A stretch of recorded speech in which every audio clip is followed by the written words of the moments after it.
Indiana Newsdesk is made possible in part by Maller Grodner Attorneys, providing legal services to clients and the community. Understanding, expertise, results. Bloomington and Indianapolis. LawMG.com. IU Center for Rural Engagement, extending IU Bloomington resources to improve Hoosier lives in partnerships with communities and organizations. Rural.indiana.edu.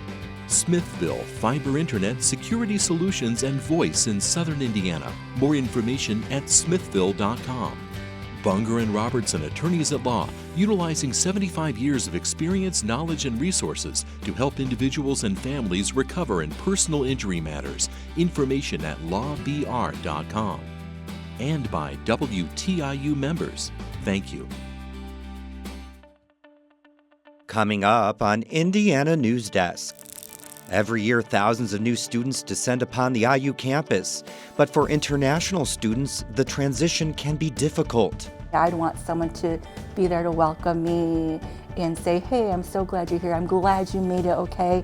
Welcome to the Hoosier family. More than 5,200 international students were enrolled at IU's Bloomington campus last year. Property taxes are on the rise for everyone, but it's hitting the agricultural sector of the state particularly hard. The taxes for the ground that we own for the farm probably went up close to $5,000 to $7,000. Some are calling for a change to the way farm taxes are calculated. And Bloomington Mayor Kerry Thomson reflects on her time as a delegate at the Democratic National Convention. We'll have these stories plus the latest news from across the state right now on Indiana Newsdesk.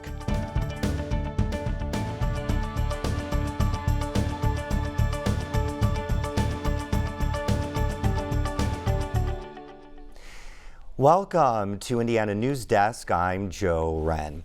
Indiana Public Access Counselor Luke Britt says the IU Board of Trustees violated the state's open door law in a private session it held May 14th. WTIU reporter Ethan Sandwise filed a formal complaint with Britt saying the board failed to state it was going to discuss personnel during the private executive session. The board announced it would meet in executive session to discuss litigation strategy, which is permissible under the law. But the day after the meeting, the board released a statement saying it would ask President Pamela Whitten to commission an independent review of the climate on the Bloomington campus after weeks of protests stemming from the Israel-Hamas war. Now, Britt says by discussing those undisclosed matters behind closed doors, the board violated the law. Heading to college is challenging for new students, but doing so in a different country raises the ante. Ethan Sandwise reports on how IU's Office for International Services helps students from over 120 countries make the transition. Bloomington's population swells each August, with new students going through IU orientation. International students began moving in before their American classmates. International Student Welcome Week lasts from the 11th to the 17th. A week later, it's like, wham, there's another 10,000 people, and then wham, there's another 40,000 people. And you're dealing with jet lag and culture shock, but then also starting classes and different things. The OIS tries to smooth the jarring process, not just logistically, but socially and culturally as well. Acclimation actually begins before students arrive, through webinars and information from the OIS. When they get here in Bloomington, they know where to go, what to do, but they also know what opportunities are there, so they can meet people, make friends. Poon greeted new students Tuesday at the Indianapolis airport.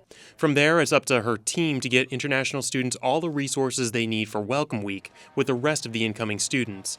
That's handled by the Office of First Year Experience. We introduce them to different IU offices, local Bloomington businesses, cell phone companies, banks, grocery stores that sell international foods and products, just to help them get implemented and acclimated to Bloomington life. Last year, the Bloomington campus welcomed over 1,500 new international students, including 115 from South Korea, 193 from China, and 701 from India.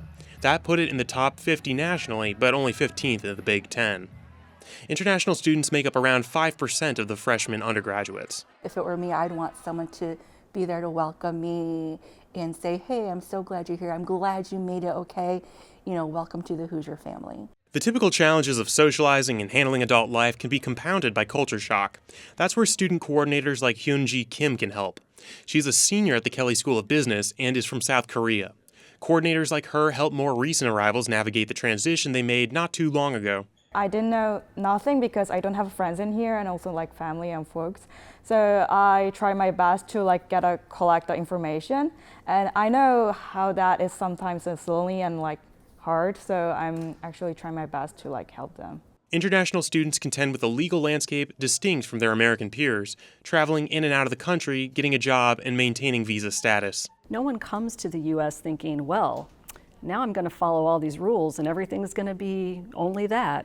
They're coming to have internship experiences and make friends and get to know the U.S. culture and travel a little bit around the U.S. and outside. Bowen and the OIS can point students in the right direction, but they can't do all the legwork. Students have a role too, and so it's more of a team effort, if you will. We'll have to help them know if they're in danger of something, and then we're asking them to pay attention to the things that we're asking them to look at. While the OIS provides programming and assistance throughout a student's career, Poon says students who break out of their comfort zones have the most success. Her office hosts ice cream socials and language exchange programs to create more points of connection between international and American students.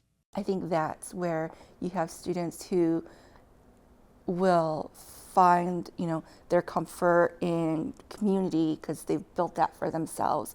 The fall term begins August 26th for all students. For Indiana Newsdesk, I'm Ethan Sandweiss. More than 7,500 international students attended IU campuses statewide last year. That included 5,200 in Bloomington. Bloomington Mayor Kerry Thomson has spent much of the week in Chicago as a delegate at the Democratic National Convention. I spoke with her about what it was like in the United Center and what else she was up to at the convention. What a privilege to be part of this historic moment. It's incredibly exciting to be here. We had Vice President Harris on the stage to surprise us last night, of course, as well as many others. And the energy is just really high here. And of course, President Biden was our closeout speech last night. I think there were a lot of tears in the room. What's your role there? I'm a delegate, and so we'll officially nominate Waltz tomorrow night and then Harris on Thursday night. It's a great opportunity for me to be in the room with other mayors, talk about best practices. There are several mayor-specific events happening here. So when I'm not in the hotel room trying to put final touches on our budget, I'm at committees and caucuses. You talk about the issues that other mayors are facing. Do you see a similar theme, or is it all over the place? It's not all over the place. The U.S. Conference of Mayors this year for 24-25 has set their priority as housing. So we're working together on a pretty significant housing bill that we will propose no matter who is the next president. We want this to go through.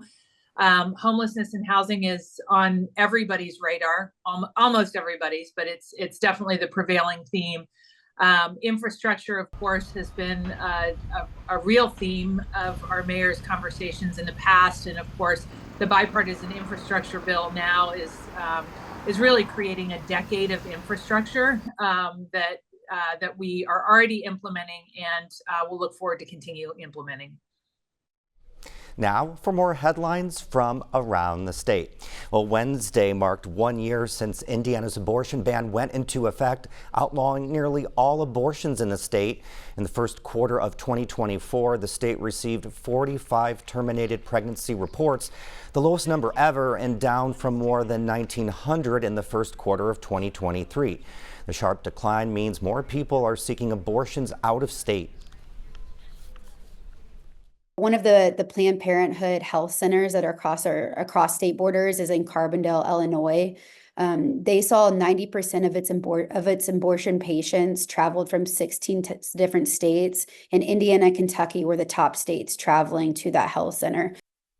All Options Pregnancy Resource Center provides pregnancy and parenting resources, including vouchers to help pregnant Hoosiers pay for an abortion. They say before the ban went into effect, All Options was helping fund 10 to 20 abortions daily. Now it's down to 3 to 5 people a day. Indiana was the first state to pass a new abortion ban after the Supreme Court overturned Roe in June of 2022. The Monroe County Board of Commissioners is asking the County Council to pass a $200 million bond to fund a new justice facility. The county wants to construct a new jail to replace its aging downtown facility, as well as co-locate judicial services to the same site. These two things cannot be done, we believe, without the imposition of the statutorily allowed 0.2% and the bond of $200 million. Thomas also rejected a community group's proposal to repair the current facility. She says space limitations and safety concerns would be insurmountable. She says if the council fails to pass a bond at the statute allowed amount, it would risk undersizing the new jail or only partially co-locating other services. The increase would raise the local tax rate of nearly 2.04% to 2.2%. Terre Haute Mayor Brendan Sackbun is working on his first city budget. He says it's tough finding the right sources to fund his priority investments and that many city departments haven't received updated equipment for generations.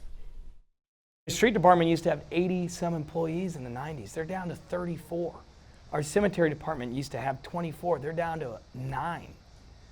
Our parks department used to have 50. They're down to less than 30. You see where I'm going with the conversation.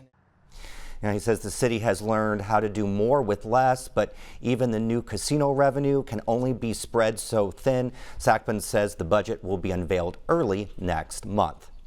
The Monroe County Public Library Summer Reading Program saw record numbers this year, with more than 5,000 people participating. The program had a space theme. Adventure begins at your library. Readers of all ages use a game board to log their reading, do activities, and earn prizes. It's to show parents and people of all ages that when children grow up in homes where they see people reading, it really makes a huge impact into turning them into future readers. More than 2,600 children took part in the program this year. Duffy says that number has been increasing steadily since 2020. The city of Bloomington may soon add a protected bike path to Indiana Avenue and reduce the road to one lane. The Bicycle and Pedestrian Commission sought public input on 2 plans and went with the more popular option. What we found is that people highly valued the pedestrian safety aspect of it, and that's what the one-lane version concept provides. They say the new plan gives greater freedom for emergency vehicles and buses, efficient delivery to businesses, and safe passage through the 10th Street intersection. The plan also calls for raised crosswalks, which slows traffic while improving visibility for pedestrians. Indiana University's Lilly Library collects rare books. Its newest exhibit is called Love in the Library. Our Aubrey Wright has the details. While book sales generally struggle, readers are spending billions on romance. It's one of the most popular genres, but it's not usually collected in major libraries. At Lilly Library, there was detective fiction, science fiction, and literature. But curator Rebecca Bauman says something was missing: romance. Why is it missing? It's sexism, stupid.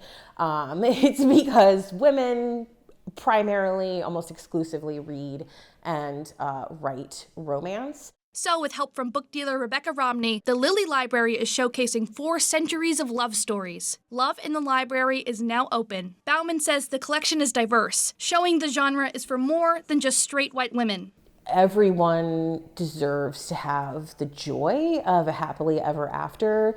The library decided to add modern titles to the collection. Bauman says they hope people find books they love and change the way they view their own collections. And start to think, hey, maybe my collection that I don't even think of as a collection is special. Maybe what I read is important. Maybe what I love belongs next to the Gutenberg Bible and the Shakespeare First Folio and all of these sort of touchstones of, high culture. Bauman says the collection is ready to be researched, and it's full of forgotten authors. For Indiana Newsdesk, I'm Aubrey Wright.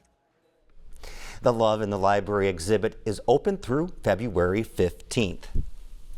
Coming up next on Indiana Newsdesk. Some farmers and lawmakers are urging changes to the way property taxes on farmland are calculated. And a collection of memorabilia from Colts owner Jim Irsay will be on display at IU starting next month.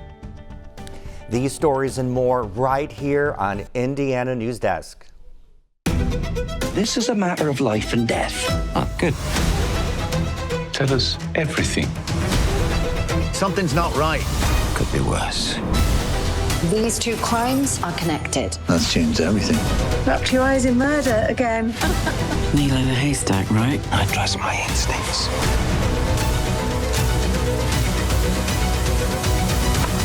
I should leave this alone. That you won't.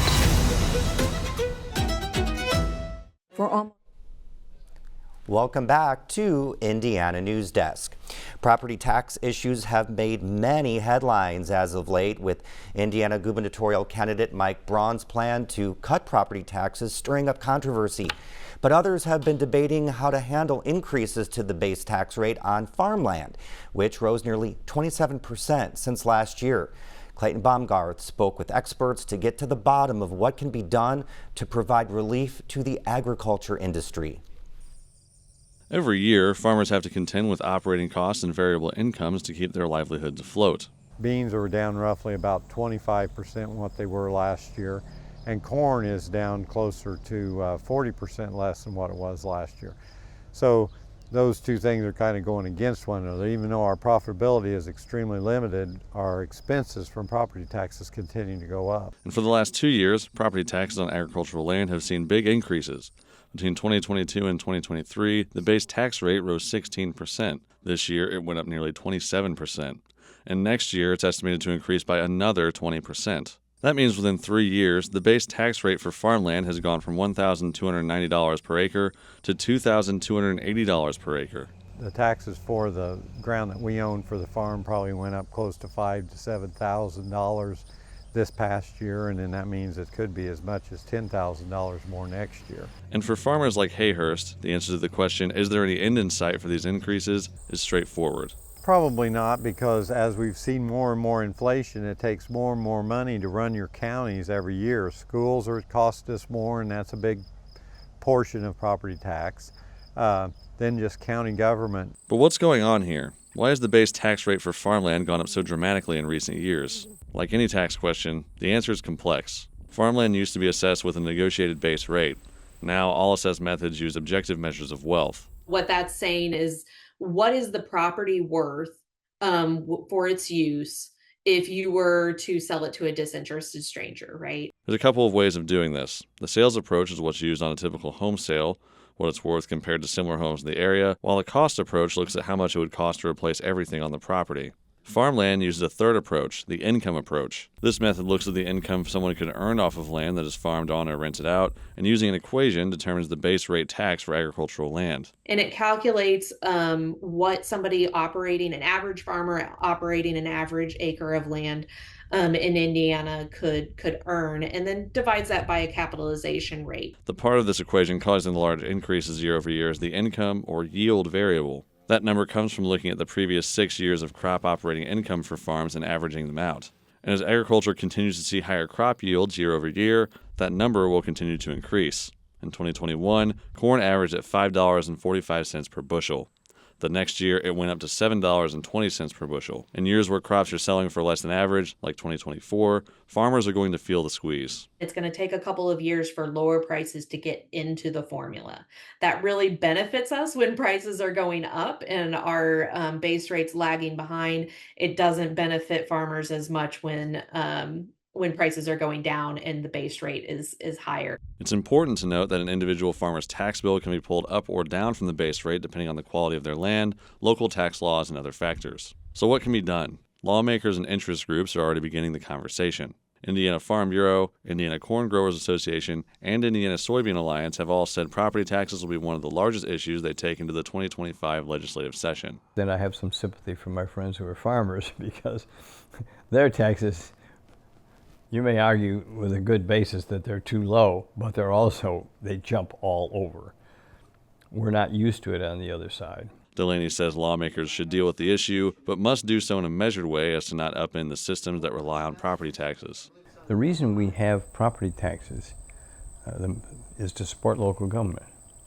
We have 2,300 units of local government that get property tax. There's a number for you, including 270 some school districts that get property taxes. At the state fair last week, all three candidates for lieutenant governor debated how they would handle the issue if elected. Republican candidate Micah Beckwith said he and gubernatorial candidate Mike Braun would cap year-over-year increases at 3%. We can't grow 26% in a year. We're going to grow with economic stability. We're going to make sure that farmers are not seeing these wide swaths of just huge jumps in their property taxes. Democratic candidate Terry Goodwin said that while he and gubernatorial candidate Jennifer McCormick don't have a plan yet, they would put one together to tackle the issue. We're going to present opportunities in rural communities where they can grow and they can grow themselves out of these property tax crises that we're in. We've got crisis after crisis here that's been created by one-party rule in the last 20 years. And Tanya Hudson, the Libertarian candidate, said that property taxes should be abolished altogether, with a 7% sales tax on home and property sales making up the difference. Instead of property taxes, when you buy a home, you pay a 7% sales tax. 7%. If you can't afford the 7% at closing, you can pay 1% a year for 7 years. Delaney's proposal is to increase the amount of support the state directly gives to school corporations. If we send money from the state so that our percentage of support goes up, that not only helps the kids in the school, I'm talking about money to the school districts, that not only helps the kids in the school and the teachers, it helps all of them, not only that, but it takes the pressure, it reduces the pressure to increase property taxes. Hayhurst says at the end of the day, it's important that voters talk about the issue because it affects everyone, not just property owners and farmers. Yes, agriculture is only 3% of the population, but the last time I checked, everybody eats probably 3 meals a day, so everybody's involved in agriculture about 3 times a day. For Indiana Newsdesk, I'm Clayton Baumgarth. Higher taxes aren't the only thing worrying the Farm Bureau this summer. An industrial district being developed in Lebanon called the LEAP Pipeline Project has raised questions over who has the right to use the state's natural water supply. This year with the LEAP district water quantity, and how do we protect agriculture and interest, and how do we make sure we come up with some guidelines, guardrails for some protections. A lot of how this issue plays out in 2025 will be determined on Election Day in November, when Indiana's next state governor and lieutenant governor, who chairs the Office of Community and Rural Affairs, are elected. Indiana University will feature a selection of guitars from Jim Irsay's collection starting next month at the McCalla Building. Also, the owner of the Indianapolis Colts, Irsay, has been collecting guitars and other historical artifacts for decades. Isabella Vesperini has this report.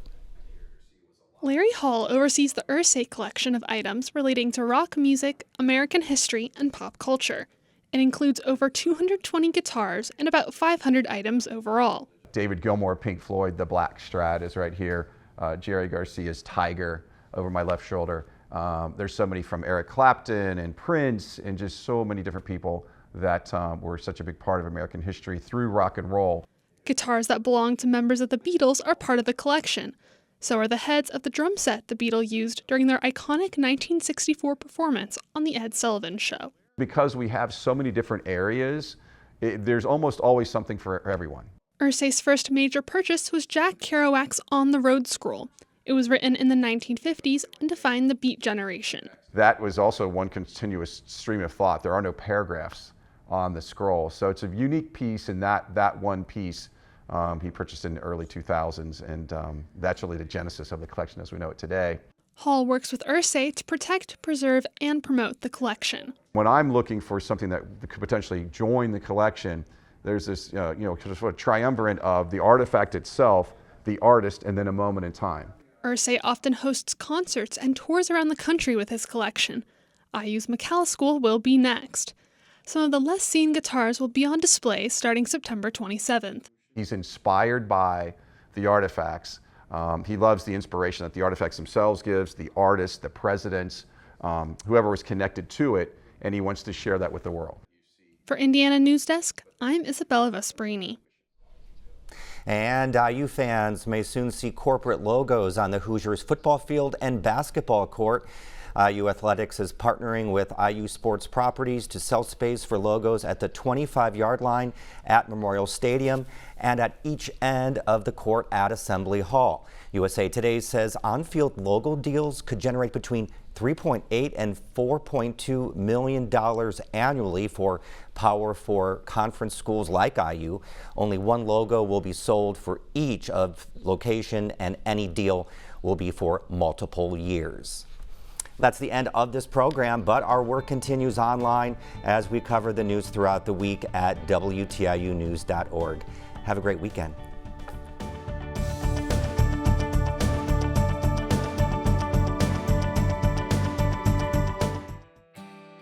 Indiana Newsdesk is made possible in part by Mallard Grodner Attorneys, providing legal services to clients and the community. Understanding, expertise, results. Bloomington and Indianapolis. LawMG.com.